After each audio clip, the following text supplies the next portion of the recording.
Fala, galerinha! Vamos estudar?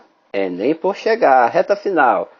Rapidamente, galerinha, nesse podcast, você sabe o que é polialelia? Tem vários exemplos, né? Também chamado de alelos múltiplos. Ocorre quando a herança de uma característica, ela possui um gene, né, com mais do que duas formas alélicas.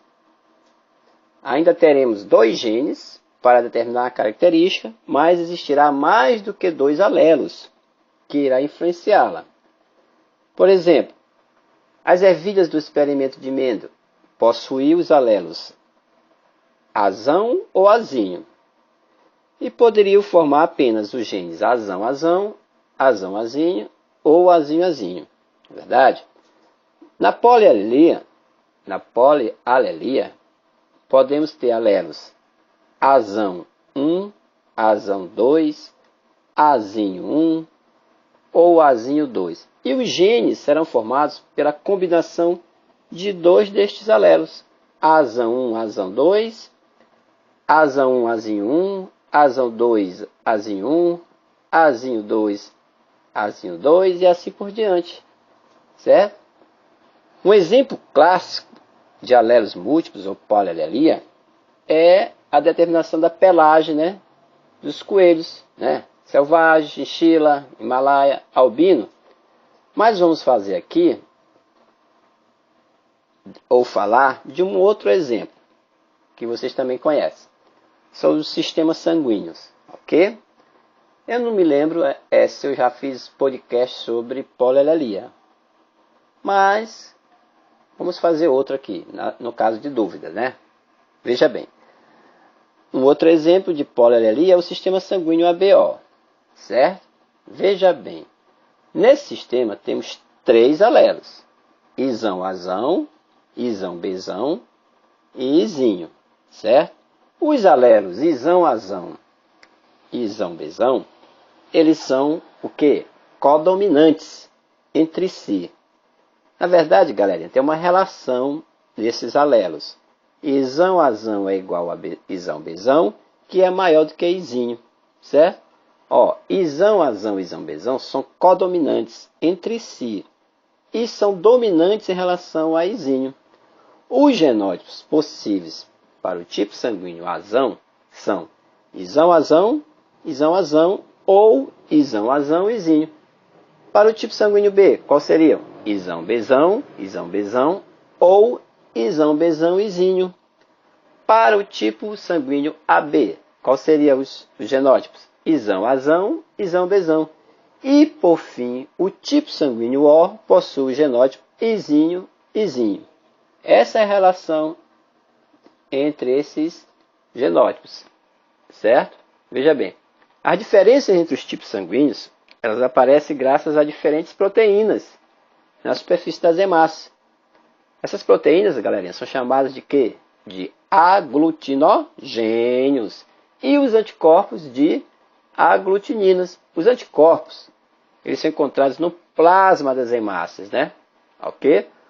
Uma pessoa do tipo sanguíneo azão apresenta aglutinogênio azão e aglutinina anti-B. Veja bem, aglutinogênio azão e aglutinina anti-B para uma pessoa do tipo sanguíneo A.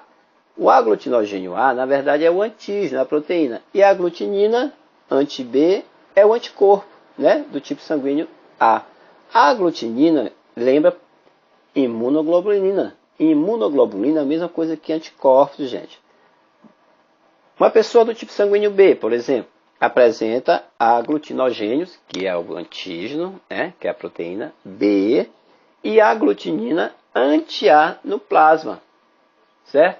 Quem tem sangue do tipo B, claro que tem anticorpos, né, anti-A no plasma. Veja bem, já uma pessoa do tipo sanguíneo AB apresenta aglutinogênios A e B e não apresenta aglutinina. Quer dizer, não forma anticorpos porque é um receptor universal, galerinha. Ao contrário de uma pessoa do tipo sanguíneo O, que não apresenta aglutinogênios, mas possui anti-A e anti-B em seu plasma. Ou seja, quem tem sangue do tipo sanguíneo O só pode receber de O, certo?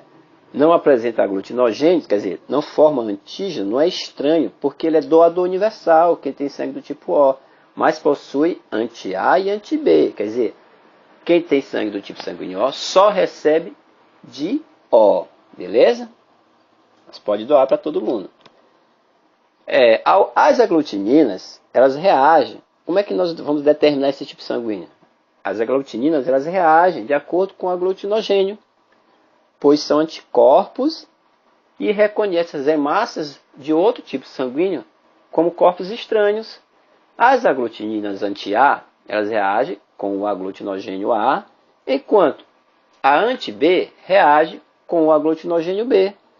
Quando ocorre essa reação, ocorre uma aglutinação, que causa um agrupamento de hemácias que pode entupir os vasos sanguíneos, por exemplo, comprometendo a circulação, certo? Essa característica, ela nos permite reconhecer o tipo sanguíneo como um teste simples.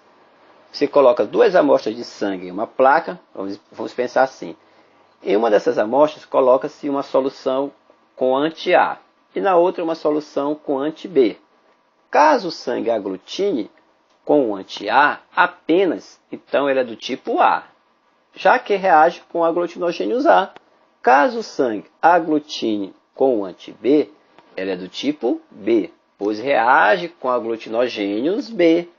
Se o sangue aglutinar com o anti-A e com o anti-B, ele é do tipo que então? AB, pois possui os 2 aglutinogênios. E por fim, se o sangue não aglutinar com nenhuma das aglutininas, o sangue é do tipo O. Belezinha? Fechadinho? Então é isso aí, gente. Uma dica aí para vocês de polialelia e de sistema sanguíneos ou grupos sanguíneos. E o fator RH, professor? Bom, além do sistema ABO, o sangue ele também pode ser diferenciado pelo fator RH. O fator RH é uma substância que, quando presente no sangue, chamamos de RH positivo, já está dizendo presente no sangue, RH positivo. E quando ausente, chamamos de RH negativo. O genótipo destes fatores é composto por 2 alelos, com um dominante Rzão e um recessivo Rzinho. Então, quais seriam os genótipos? Na verdade, o fenótipo Rzão positivo. Quais seriam os genótipos? Rzão ou Rzão, Rzinho. E do RH negativo, seria quais os genótipos? Rzinho, Rzinho. Galerinha, um indivíduo RH negativo, ele pode doar sangue para o indivíduo RH positivo ou negativo. Mas indivíduos RH positivo só pode doar para outros RH positivos. Senão o corpo produzirá anticorpos anti-RH. Tem um exemplo clássico conhecido como eritroblastose fetal, né? É a doença hemolítica do recém-nascido, também chamada de eritroblastose fetal, onde uma mãe RH negativo dá à luz a 2 filhos RH positivo. No parto do primeiro filho RH positivo, veja bem, o corpo da mãe cria anticorpos anti-RH. Ela foi sensibilizada.